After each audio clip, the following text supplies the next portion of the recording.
Hi, my name's Merrick, and my father told me I was worthless right before he threw me onto the street like I never existed. He stole the apartment my grandfather left me and said, "This house was never yours. You were just in the way." For 3 nights, I slept behind dumpsters with $47 in my pocket, while they laughed from a leather couch that used to be mine. But then, I opened a rusted storage unit no one else wanted, and inside was a secret worth $280 million. Now they're back, begging to be part of my life again. The same hands that shoved me out are reaching for my doorbell. Do I let them in, or show them who I've become? The wind had that heavy, late fall bite when I stepped off the bus in Philadelphia. Streets were littered with leaves that clung to damp sidewalks. I'd just come from a long shift at the auto shop, expecting a quick family meeting at my grandfather's old apartment. Nothing dramatic, just a talk about a few renovations. I was wrong. I'm Merrick Creed, youngest son of Harlan Creed, and lifelong runner-up in a house where volume passed for virtue. My older brother Corvin always knew how to speak their language, loud, sure, brash. I was quieter. I thought if I worked harder, stayed calm, kept my head down, eventually someone would notice I wasn't the weak one. That apartment, it wasn't just bricks and drywall to me. Grandpa Walt used to say, "This'll be yours, Merrick. You're the only one who knows how to fix a damn sink." He taught me how to strip wires, seal windows, and brew the kind of coffee that could peel paint. When he died in March, I didn't push. I let the family grieve, let the legal stuff fall into place. Now it was November. I thought we'd finally start talking about making the place livable. But when I reached the apartment door, something felt off. It was already unlocked. Inside, the air was warm but tense. Harlan and Corvin were sitting at the dining table like they'd been waiting for me for hours. Harlan didn't look up when I entered, just gestured at the chair across from him. "Sit down," he said, not a request, a command. Corvin gave me a lazy smirk and kicked out the chair with his boot.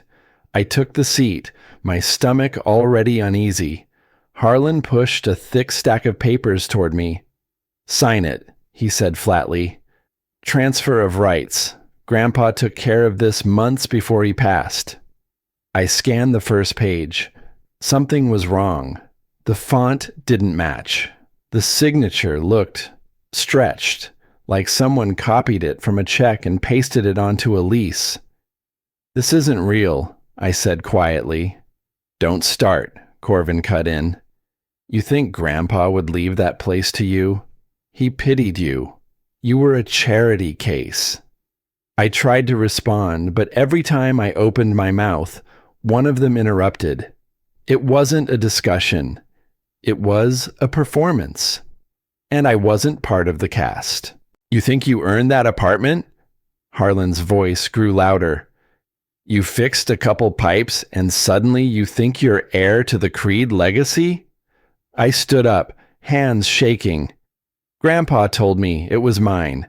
He said—" "That old fool told a lot of people a lot of things before he croaked," Harlan snapped.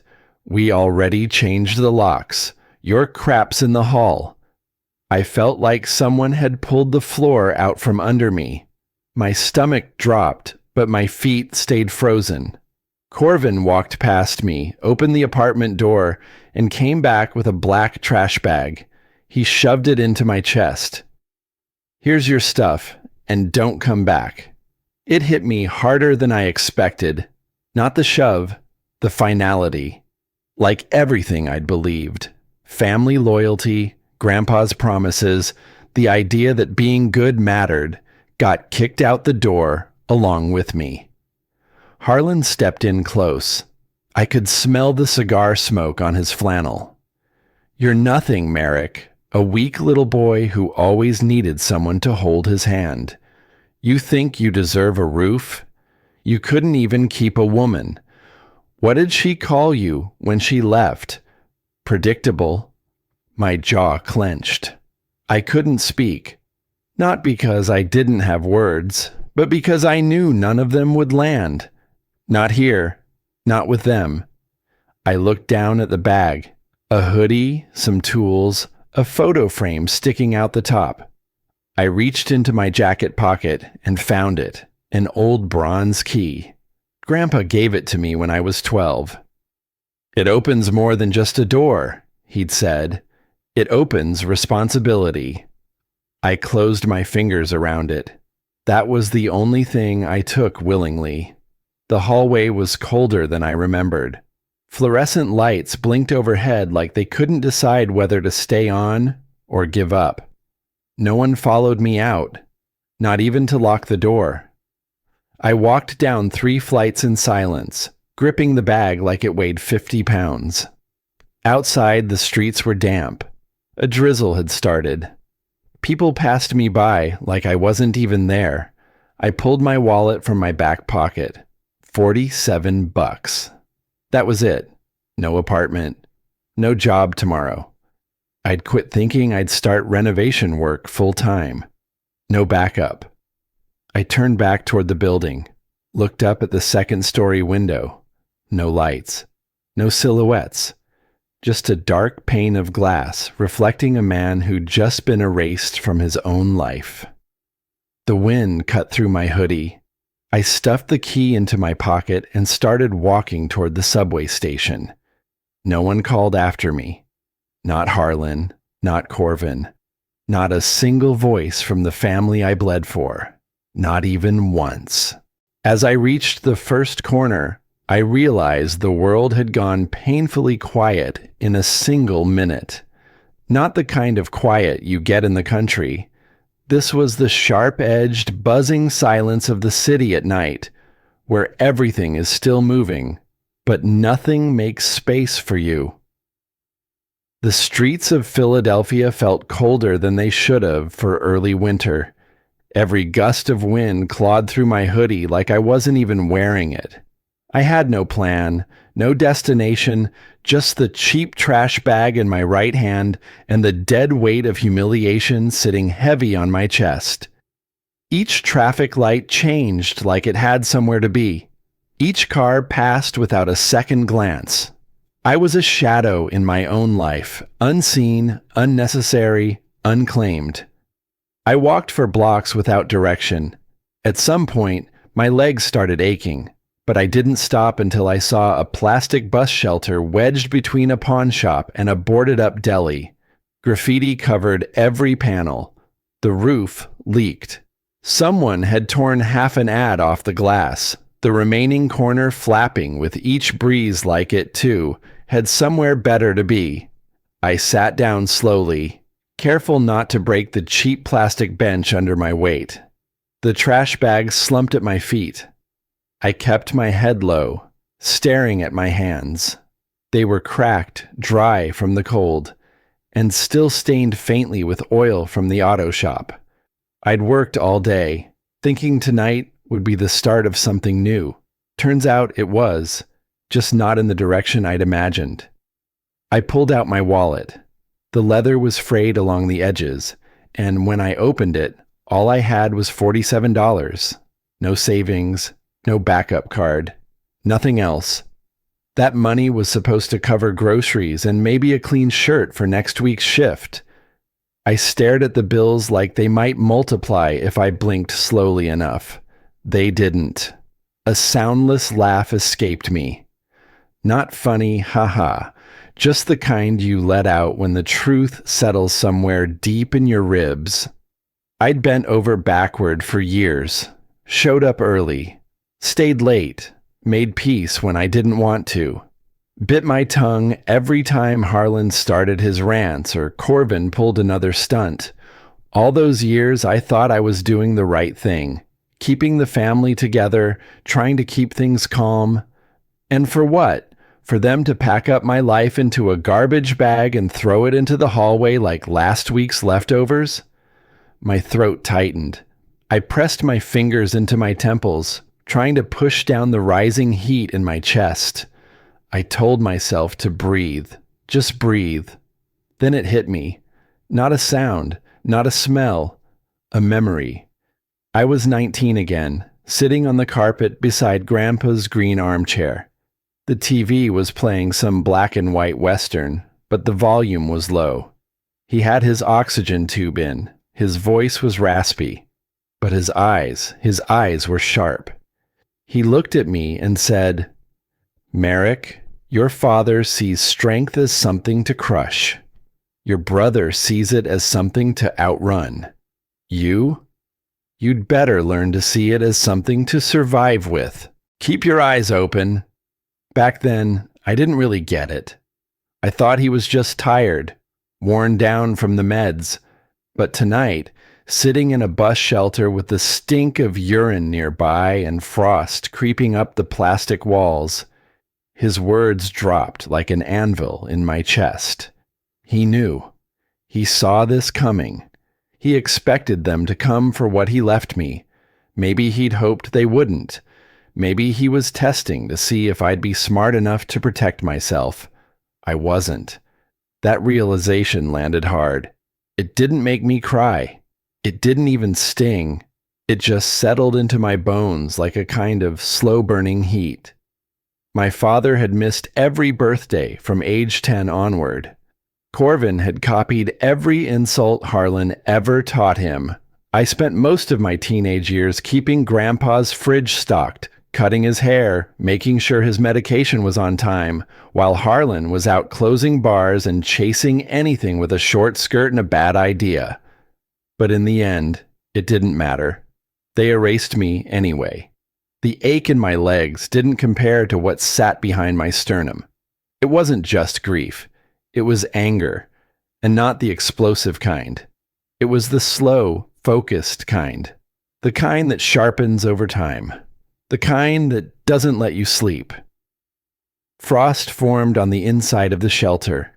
My fingers had gone stiff. I cupped my hands together and breathed into them, but it didn't help much. The trash bag beside me made a crinkling sound every time I shifted. I didn't even know what was in it. Probably just clothes and whatever they could fit without caring. But in my coat pocket, the bronze key sat warm against my thigh, like it knew it still mattered. I pulled it out, rolled it between my fingers. That key was the only thing in my life that hadn't lied to me. It hadn't betrayed me. It hadn't asked me to be something I wasn't. I stared at it for a long time, longer than I should have. I could almost hear Grandpa's voice again, steady, firm, the kind of voice that didn't raise itself to be heard. "They'll try to take everything," he'd said. They did, but now I had nothing left to lose. And maybe that's where the real freedom starts. I whispered to myself, not loud, not dramatic, just enough to hear it. "I'll survive tonight." My voice cracked, but I kept talking. "I'll figure out tomorrow, and one day, I'll make sure the truth doesn't die in that apartment." I didn't know how, didn't even have a plan, but the numbness was gone. That key in my hand, it didn't open any doors now, but it had opened my eyes. As I closed my eyes against the cold, I didn't expect sleep to come, but exhaustion has a way of forcing the body to shut down. When the faint light of early morning hit my eyelids, I woke with a jolt, like someone had tapped my shoulder. For a second, I forgot where I was. Then the ache in my back and the stiffness in my legs reminded me I'd spent the night on a cracked plastic bench. My breath drifted in front of me in pale clouds. The air had that early winter bite that seeps through anything thin. People walked past the shelter without slowing down. A couple kept their eyes straight ahead. A man waiting for a bus stood 10 feet away from me and pretended the shelter was full. I'd done the same thing myself over the years. When you see someone down on their luck, You tell yourself you're giving them space, but really, you're just trying not to absorb their pain. I rubbed my hands together, trying to warm them enough to move. The trash bag I carried all night was still at my feet, its contents slumped in a tired heap, and I straightened the plastic so it wouldn't tear. Even that small motion felt like a way to keep a little dignity. You try to hold on to whatever you can when you've already lost too much.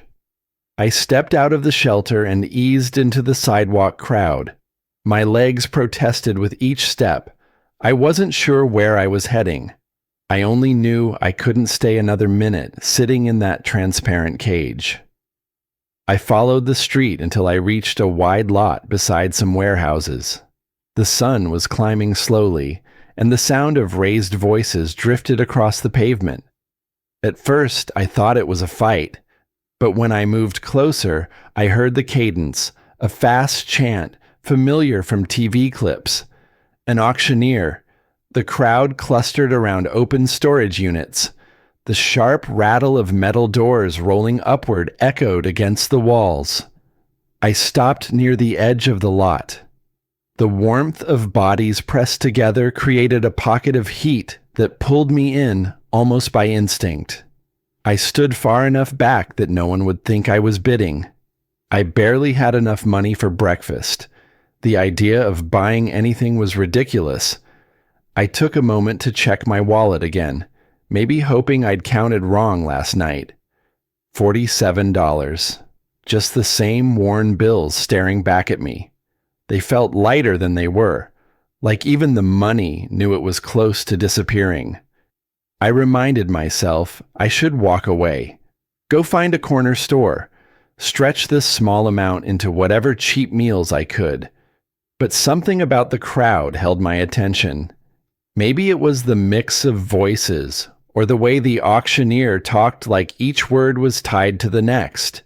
Maybe it was the simple fact that these people belonged somewhere, even if it was just in a group chasing a bargain. A man next to me pushed his hat back and said to no one in particular, "Stuff's going cheap today. Guy passed last month. No relatives claim the units. Happens more than you think." I felt a subtle chill crawl up the back of my neck. Losing everything you own. Dying alone. That fear hits different when you're already carrying your life in a trash bag. Another door rolled up. The crowd shifted forward in a wave. Inside the unit sat a few crates, a couple dusty boxes, a trunk leaning lopsided as if it had been dropped at some point. Nothing about it looked special. But I didn't step back. I don't know if it was stubbornness or that tiny spark left from my grandfather's voice echoing in my memory, telling me life tests you in strange ways. Or maybe it was just the simple human need to feel like I still had some power over one decision. The auctioneer called out the starting bid. No one answered. The crowd murmured. Some people drifted away. And before I even thought it through, the words came out of my mouth. 47. The man beside me turned his head so fast his hat nearly fell off. The crowd quieted. Someone near the front said, "Seriously?" It wasn't mean, more like disbelief mixed with curiosity. The auctioneer paused, gave me a quick look, then shrugged. 47. Going once, twice, sold. My chest tightened. Just like that, the last of my money was gone. I didn't feel brave.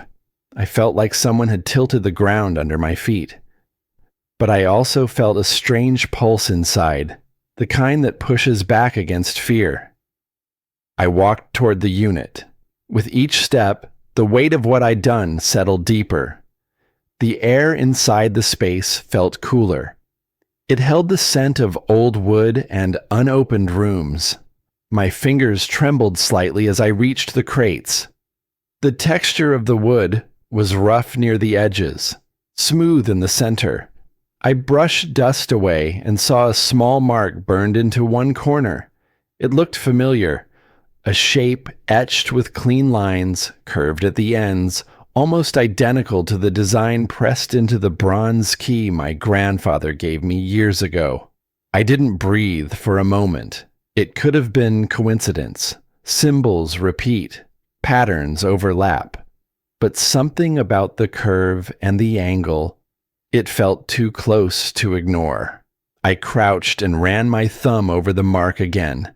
My pulse thudded loudly in my ears. A new feeling stirred, part awe, part fear, part something I couldn't yet name.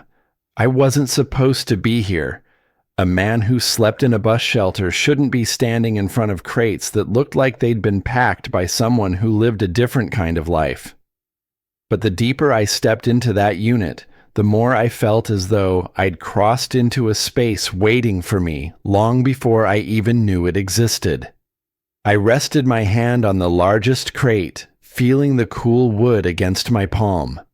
The morning air around me sharpened. The noise of the crowd faded into a distant hum. I wasn't thinking about the apartment, or the insults, or the door slamming behind me.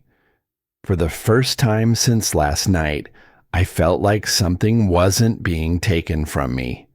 Something was being given. I didn't hesitate long. The edge of the crate had already splintered under my palm, so I wedged my fingers along the lip and slowly pried the lid open. My heart thudded, not from excitement, not yet, but from that nervous tension that crawls up your spine when you know you're doing something you can't undo. Inside, nothing jumped out at me. No gold, no jewels, no obvious treasure. Just a neat stack of binders wrapped in navy blue felt. It was too careful to be random. I reached in and pulled the top one free. Dust clung to the edges. A faint scent of cedar clung to the pages. As I knelt on the cold concrete, the sunlight pushing through the doorway caught the brass corners of the next crate, making them gleam like they'd been waiting for light. I placed the binder on my lap, brushing off the top, and flipped it open. The first page nearly stopped my breath. A title in formal type, Donovan Hale Trust, Personal Holdings Ledger. Beneath it, column after column of printed rows, antiques, art, land, investment portfolios, and beside each line, numbers, real numbers, some in the millions. At first I thought it was fake, some eccentric's fantasy. But as I kept flipping through, seeing appraisal letters from Sotheby's, insurance valuations, scanned deeds with government stamps, it became clear. These weren't props. They were real. Everything cataloged, every dollar accounted for. Some entries even had photographs of rare coins, oil paintings, property gates with weathered signs. And none of this had been claimed. Not one name scribbled on the side. No executor listed. Just dates, all ending roughly 5 years ago. I sat back against the wall and blinked. I tried to do quick math, scanning page after page. I couldn't believe it, couldn't accept it. But if I was seeing this right, this man's estate had been valued north of $280 million. And I had stumbled into it for $47. My hand shook a little. I exhaled hard and looked around the unit. My gaze landed on the crate in the corner, the one with the marking. That looping symbol burned into the wood. I pushed off the ground and walked toward it. My shoes echoed on the concrete, heartbeat loud in my ears. I reached the crate and brushed my fingertips over the design.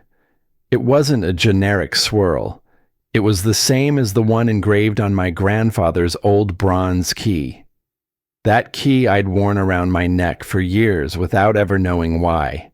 The one he told me didn't open anything, but would always belong to me. He never explained further, just gave it to me in his last weeks, when his voice had thinned and his hands trembled more than they used to. And here it was, etched into the side of a stranger's crate, My chest tightened. Was it coincidence? That seemed impossible now. Too many overlapping threads. My grandfather never spoke of a man named Donovan Hale, but he'd always been guarded, always kept certain parts of his life shut tight. I opened the marked crate carefully. Inside were more documents, but also items, old bank ledgers, several sealed envelopes, and a smaller trunk tucked into the back. I lifted one envelope. It was heavy, wax sealed, addressed in ink to the air. I stared at it, not to Donovan, not to a lawyer, just the air. I didn't open it. Not yet. My hands were sweating. I placed it aside and opened another binder. On the third page was a scanned copy of a letter, typed but signed in ink. Donovan Hale. And the signature at the bottom, I recognized it. Not from this unit.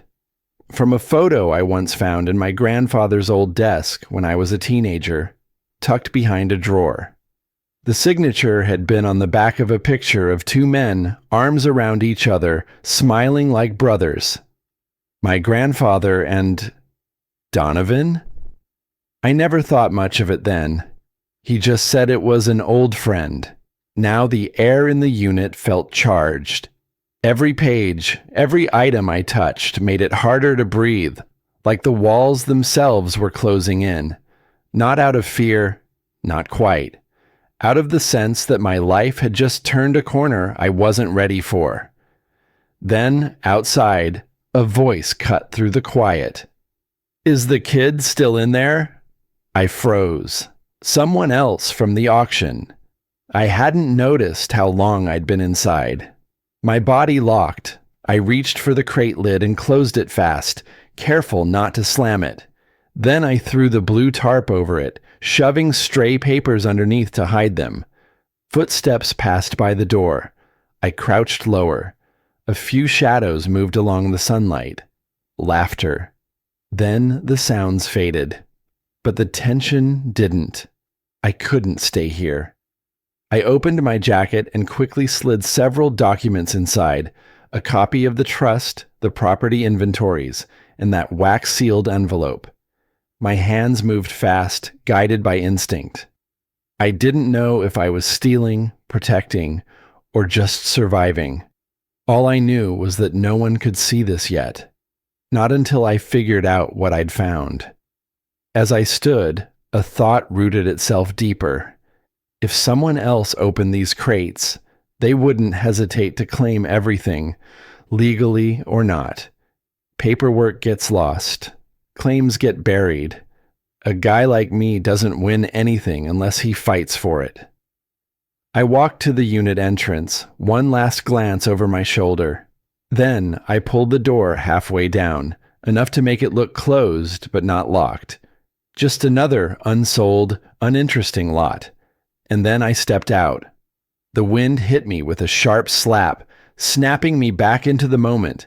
My jacket rustled, heavy with stolen proof. I tightened the zipper, eyes sweeping left and right. A man leaned against the storage office door a few rows down. He wasn't looking at me, but something about his stillness made me uneasy. I kept walking. Each step echoed louder than the last. My thoughts moved faster than my feet. I didn't know where I was going. I didn't have a plan. But I had something no one else did. The truth. And for the first time since my grandfather died, I wasn't carrying just grief anymore. I was carrying a secret worth more than my entire bloodline ever offered me. I turned the corner onto the main street and didn't look back. Whatever shadow had followed me near the unit stayed buried behind steel doors and memory. My legs moved fast, like they knew something I didn't. After 2 blocks, I spotted a small coffee shop tucked between a dry cleaner and a vape store.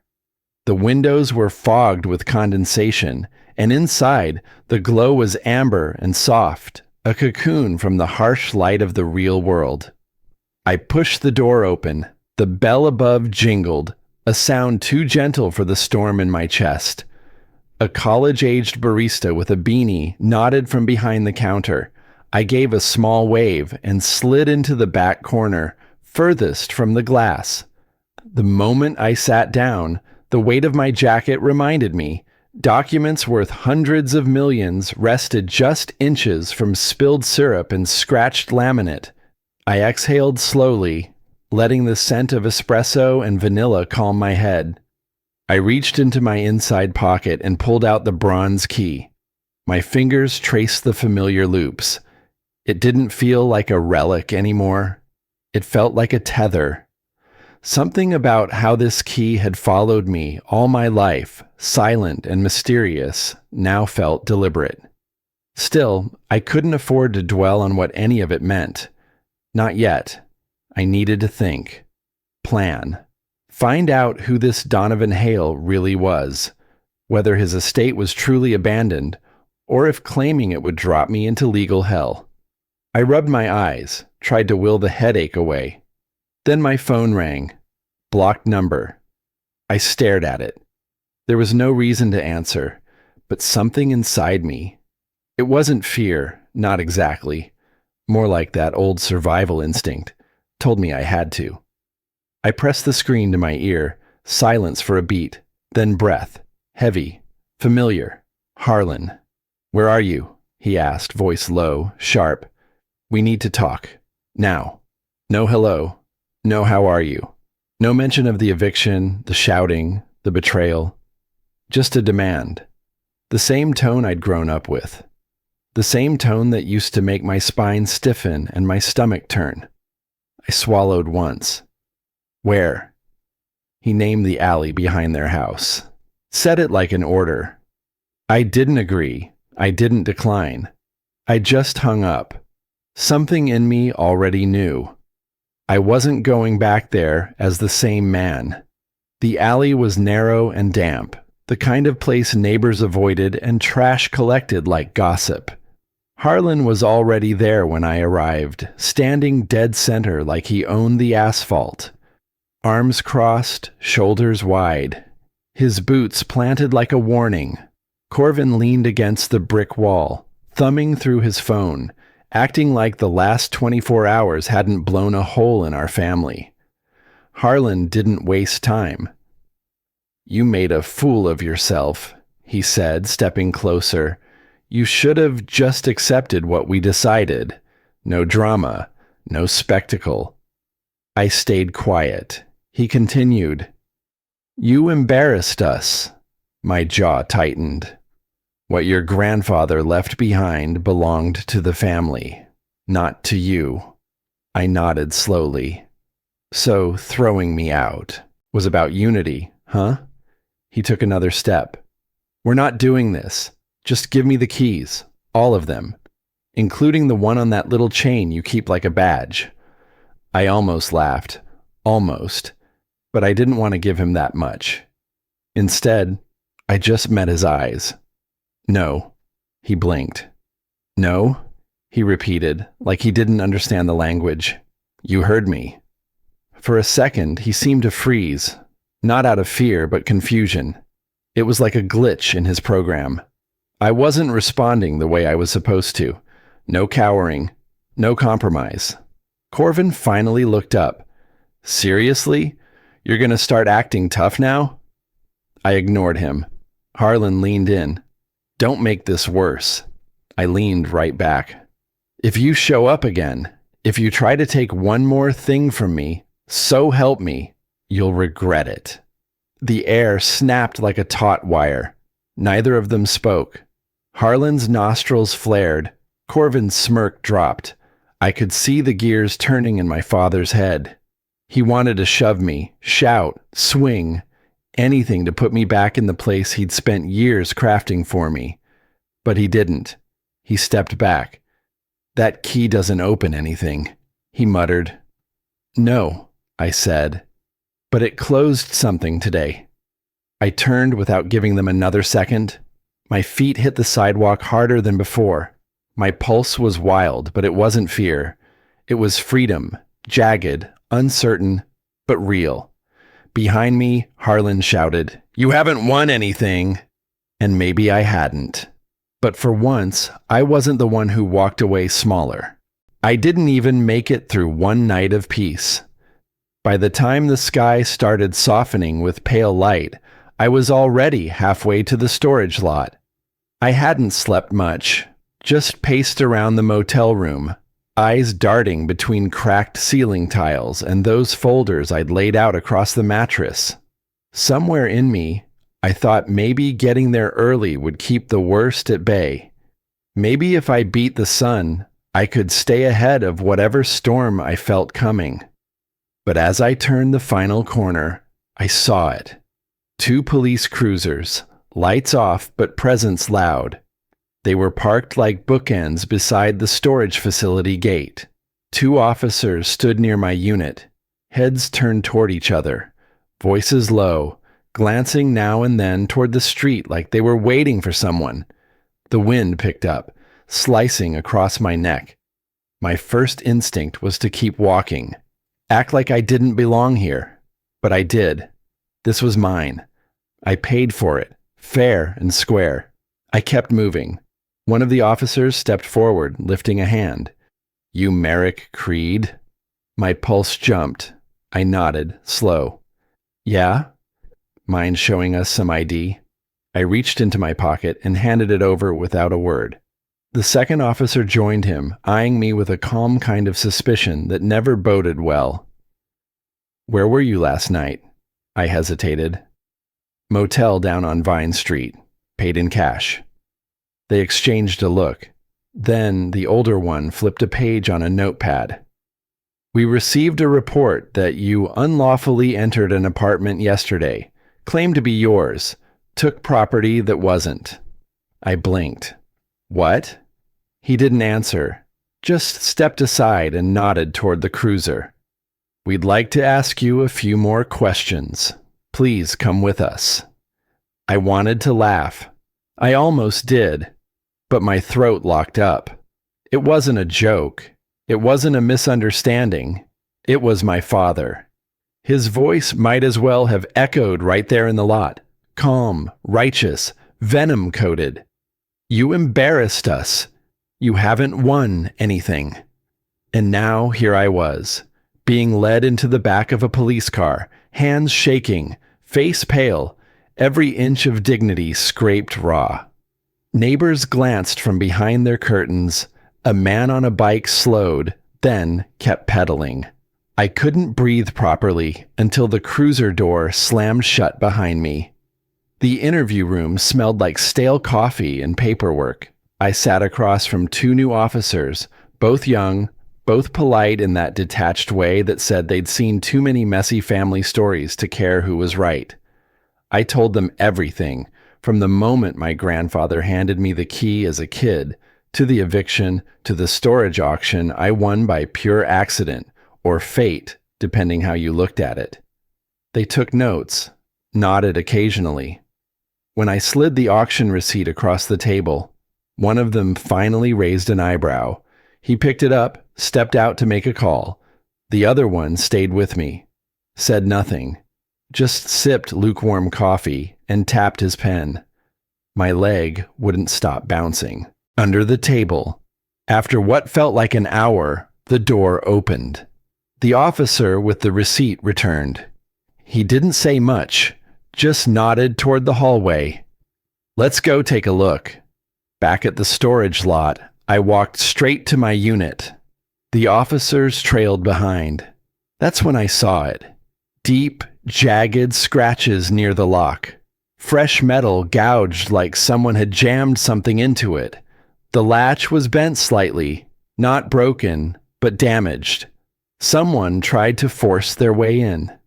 "Looks recent," one of the officers muttered, crouching down. My stomach turned. I didn't need to guess who it was. You haven't won anything. Not a threat. Not even a warning. It was a plan already in motion. "Looks like someone didn't want to wait on lawyers," I said, too bitter to stop myself. The officers didn't laugh. One of them scribbled something in his notebook. The other told me I was free to go. but to avoid contact with your family if things are tense. Tense? They lied to the police, tried to break into property they didn't own, framed me in front of strangers.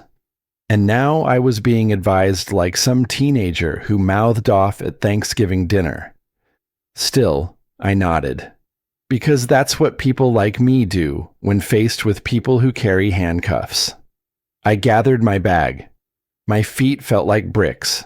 My mind was 10 blocks ahead, trying to figure out the next move before Harlan could make his. The motel was still there, as gray and anonymous as I left it.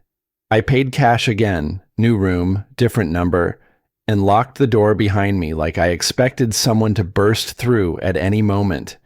Inside, the same smell of bleach and resignation. I turned the heater on low, pulled the curtains shut, and laid the folders back out across the bed. Names, assets, codes, maps, letters. Everything pointed to one truth. What I had stumbled into wasn't luck. It was legacy. And now it was a target. My father didn't care what it was. He just knew it wasn't his. And that was enough to justify destroying me to get it. I stood there, staring at numbers so large they didn't feel real anymore. Then I sat down, folded my hands, and made myself a promise. This wasn't just about surviving anymore. It was about winning. Stepping out into the early morning air, I carried the motel room's stale smell with me. The sun wasn't fully up yet, just brushing the tops of the buildings with pale gold. I stood there on the walkway for a moment, holding my phone like it weighed more than anything in my pockets. After what happened with the police the day before, I knew I couldn't face whatever came next alone. The documents spread across my bed had made that painfully clear. That was when her name came to mind, Lara Keene. It had been years since we last spoke. She'd helped me once back when I was just a young guy getting chewed out in a workplace dispute I never started. She didn't owe me anything now. Still, she was the only person I believed might hear my voice without assuming the worst. I scrolled through old contacts until her name appeared. My thumb hovered for a second before I hit the call button. Hello? Her voice sounded exactly like I remembered. Quick, alert, steady. Lara, it's Merrick. I didn't realize how tight my chest had gotten until I heard myself say her name. A short pause. Merrick? Are you all right? That simple question nearly knocked the strength out of my knees. I told her everything. My family, the eviction, the forged paperwork, the storage unit, the police. She didn't interrupt. When I finished, she exhaled sharply. Come to my office, now. Hearing someone take me seriously felt like a lifeline I didn't know I needed. I walked to the bus stop and waited for the next ride out of the neighborhood. The bus was nearly empty that early, just a few workers heading to morning shifts. As the city passed by the window, I felt like I was traveling between two worlds, the one where I scraped by and slept in bus shelters, and this strange new one, where a staggering fortune seemed to have landed in my hands. My stomach turned uneasily. Nothing about this felt like a blessing yet. When I stepped into Lara's building downtown, she was already waiting for me near the lobby's elevator. She gave me a long hug, firm and grounding. You look worn out, she murmured. I've had better weeks, I said, attempting a smile. Inside her office, I spread out everything on her desk. The auction receipt, the photos of the scratched lock, the inventory sheets. She listened with the same calm patience she had years ago. But when she opened her laptop and pulled up my bank information, her expression shifted. Merrick, when exactly did you last check your account? Yesterday, I said. There was hardly anything there, but it was mine. She spun the screen toward me. Balance, frozen, funds inaccessible. My stomach hollowed. "What is this?" "Hold on," she murmured, typing quickly. After a moment, she stopped. Her face tightened. "Merrick, your father and brother filed an emergency injunction." I stared at her, not fully processing. "What kind of injunction?" Her eyes flicked up. "They're telling the court you're mentally unstable, claiming you tried to seize their apartment and behave irrationally when confronted." I felt as if someone had knocked the air out of me. "They submitted statements," she went on, "from 2 former coworkers, both claiming you've been erratic and obsessed with money." "That's a lie," I said instantly. My voice cracked halfway through, not from fear, just disbelief. "None of that ever happened." "I know," she said firmly. "But your father is positioning himself to take legal authority away from you. If the court buys this narrative, he can try to take control of the storage unit assets. He can even push for a guardian evaluation." A guardian evaluation. As if I couldn't run my own life. For a second, it felt like the floor tilted. My father wasn't just trying to take the apartment. He wasn't even after the storage unit alone. He was trying to erase me from my own identity, rewrite who I was on paper until no one believed my story. "This is coordinated," Lara continued. "He has help. Someone is advising him step by step." I leaned back in my chair, feeling the weight of every word. "I don't know how to fight this." She rested her hand on my shoulder. "You can, but you need discipline. If you react emotionally, you'll give them ammunition. You need a plan." We stepped out of the office for air and walked to a small coffee shop a few blocks away. The place was quiet, filled mostly with morning regulars reading newspapers. We sat near the window and began sketching out a strategy. She listed options, countering the injunction, documenting my father's behavior, requesting surveillance recordings from the storage facility for evidence of the break-in. I was taking all this in when my phone vibrated. A text from my old supervisor. "Merrick, your father called the office at dawn. Told them you're unstable. They're asking questions. I don't know what's going on, but be careful." The cup in my hand trembled. Lara saw my reaction and leaned forward. "He's trying to isolate you. He's poisoning everything," I whispered. On the way back to the motel, the city felt colder than it had that morning. By the time I closed the motel door behind me, the room's dim light felt heavier than before. I sat on the bed, the mattress sagging a little under my weight, and stared at the documents again. My father had spent years diminishing me in small ways, cutting remarks, dismissing anything I achieved, making everything I had feel borrowed. But this was different. This wasn't about family power struggles. This was war. I picked up my phone and called Lara again. "I want to fight," I said, "all the way." Her reply was steady. "Then prepare yourself, because your father will strike again before we do." I nodded, even though she couldn't see me. And that was the moment the motel door shook, hard as if someone was trying to rip it off its hinges. The sound of the door rattling against its hinges snapped me upright. I'd barely ended the call with Lara when the next bang landed, harder, more urgent. "Merrick, open this damn door!" Harlan's voice, raw and strained, cut through the thin motel walls. Behind him, Corvin's shouting was muffled but furious. I didn't move at first. Not out of fear, not really, but because something inside me shifted. This wasn't anger. This was panic on their part. Desperation disguised as rage. The frame groaned again. A neighbor down the hall yelled, "Call the cops or I will." I already was. My fingers moved quickly across the screen, keeping my voice low as I spoke to the dispatcher. "2 men trying to force entry. I know them. They're my father and brother. It's about a property dispute. Please send someone now." As I slid the phone into my pocket, I opened the door just a crack to get out, not to let them in. But Harlan rammed his shoulder into it like he'd been waiting for the chance. He stumbled forward. I darted sideways into the hallway. My jacket tugged as he reached for me, fingers grazing the outside pocket where the bronze key was hidden. "That's it, huh?" he growled. "Grandpa's key. Hand it over."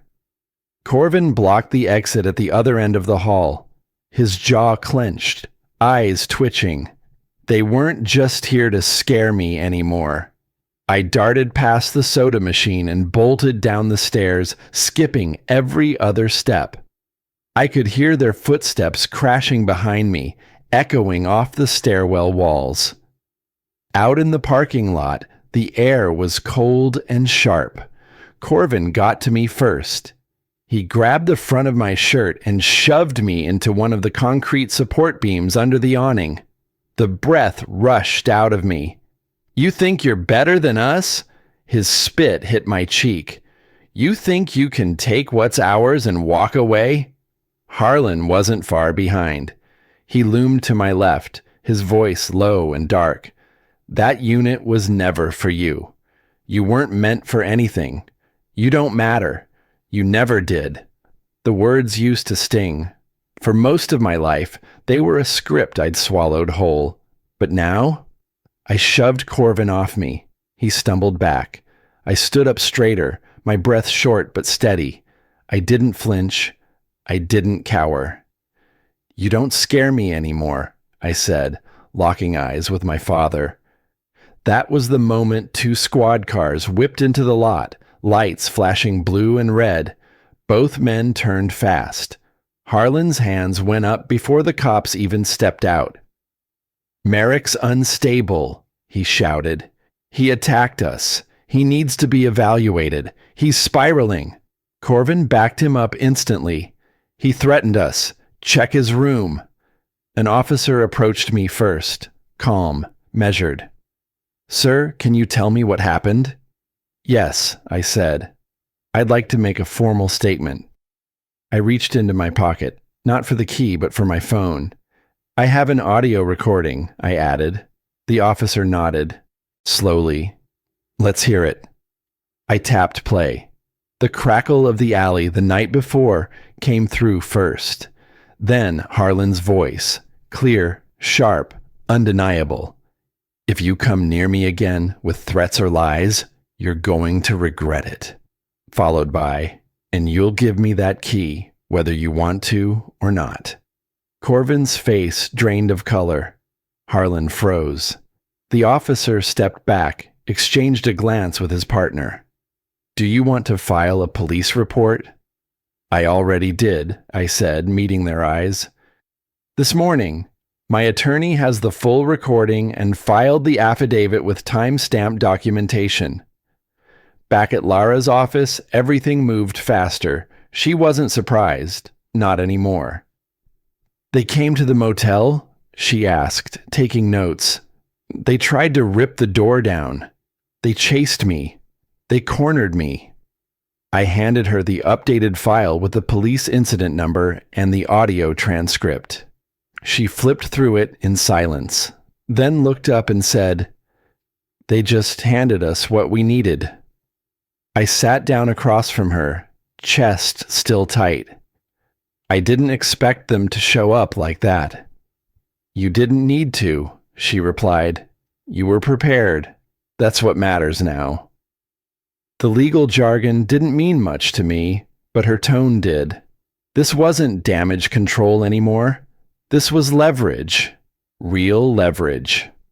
As night fell, we walked to the courthouse drop box together. The air was colder than before, but I didn't pull my jacket tighter. She handed me the sealed folder. "This packet dismantles the injunction. With the threats, the audio, the police response, there's no legal ground left for them to stand on." I slipped it into the steel chute. The metallic clank it made sounded like a line snapping. The walk back to the motel was quiet. No headlights trailing behind us. No phone buzzing with new lies. Inside, I turned the lights off and sat in silence.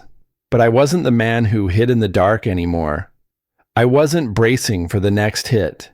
Tomorrow, I wouldn't walk into that courtroom hoping someone would believe me. I'd walk in with proof. And this time, they'd have to face me on equal ground. Or not at all. I didn't sleep that night, not because I was afraid, but because I finally understood what it meant to stand your ground. I spent hours reviewing every document, rereading the affidavit Lara helped me prepare, listening again to the recordings. When the first light crept through the curtains, I was dressed and ready, more ready than I had ever been for anything in my life. The air outside was sharp and dry as I stepped into the cab. We pulled up to the Wake County Courthouse just after 8. No fanfare, no crowds, just the hum of a city waking up and the steady rhythm of footsteps across concrete. Inside, the marble floor reflected everything too clearly. My own face in the glass walls looked older than I remembered, but there was something steady in my eyes now. The kind of stillness that only comes when you've already lived through the worst. Lara met me at the security checkpoint. She gave a quiet nod, her briefcase tucked under one arm, and we moved together toward the courtroom. Halfway down the hallway, the trap sprung. Harlan stepped in front of me, hand resting on the doorframe like he had every right to block my path. His tone was calm. Calculated. You're really going to drag the family name through the mud? For what? Some dusty key in a storage locker? Corvin, slouched beside him, added with a grin that didn't reach his eyes. You always were the weak one. Always cracking under pressure, still trying to prove something. A few years ago, that would have been enough to shake me, but not today. You dragged yourselves here, I said, voice low but clear, and I'm done carrying your shame. Their faces didn't change, but something in the hallway shifted. Lara stepped past them without a glance. I followed. The courtroom was cool, quiet, organized chaos. The judge entered, white-haired, steady hands, eyes like steel under soft lids. He sat with a grace that said he'd seen every kind of family war and wasn't impressed by any of it. We'll begin with the motion for emergency injunction, he said, scanning the paperwork. Then came the first blow. This court has reviewed supplemental materials, the judge announced, lifting a thin folder, including footage submitted directly from the security company that manages the storage facility. The screen flickered to life. There they were, Harlan and Corvin, caught in grainy black and white as they tried to force the lock on my unit. Corvin using a crowbar, Harlan checking over his shoulder every few seconds. Gasps rippled through the courtroom. Even the clerk paused typing. I kept my breathing even. Let the silence speak. Corvin looked stunned. Harlan sat very still. The judge turned to Lara. Ms. Keene? She stood. Your Honor, we'd also like to submit audio evidence from an encounter between Mr. Merrick Creed and his father, as well as a police report filed regarding a forced entry and attempted assault at a local motel just last night. She tapped the laptop. Harlan's voice rang through the speakers again, full of venom and certainty. His threats weren't theatrical this time. They were cruel, real. The judge didn't interrupt. He waited until the end. Then he leaned back and let out a breath.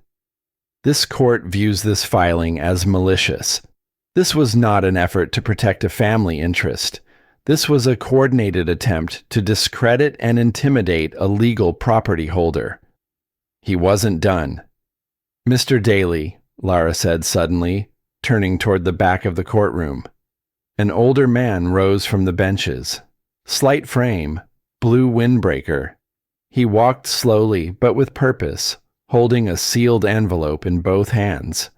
The judge took it, nodded for him to be seated. He opened the envelope and read.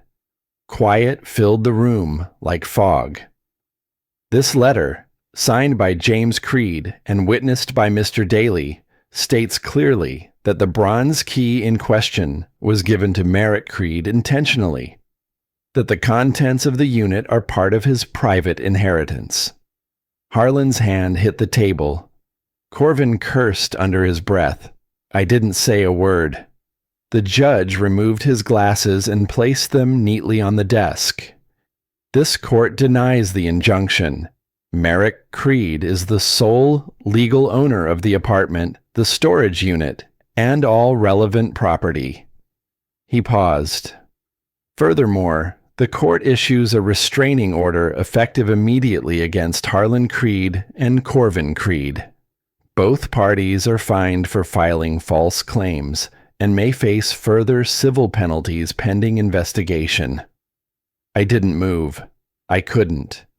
The bailiff handed me a printed order with the judge's signature. I folded it and slipped it into my jacket. Outside, the sun hit the concrete stairs just right, warming my face as I stepped down them. I didn't look back to see if they were behind me. I didn't need to. Lara caught up, walking in silence beside me until we reached the sidewalk. You did this, she said. I gave a small shake of my head. No, I just finally stopped letting them do it. We parted at the corner. She headed back toward her office. I kept walking. Later that afternoon, I stood outside the apartment that used to feel like a war zone. I turned the key slowly, like it might disappear if I wasn't careful. But it didn't. The lock clicked open. Inside, it smelled faintly of dust and old wood. Sunlight spilled across the floor through slanted blinds. No voices yelling, no slammed doors, no accusations, just quiet. I walked to the center of the room, sat cross-legged on the bare floor, and let it all catch up to me. I wasn't angry anymore. Not victorious either. Just whole. Sometimes justice doesn't come with cheering or closure. Sometimes it comes with a key you can finally turn without fear. And a silence that doesn't feel like punishment, but peace.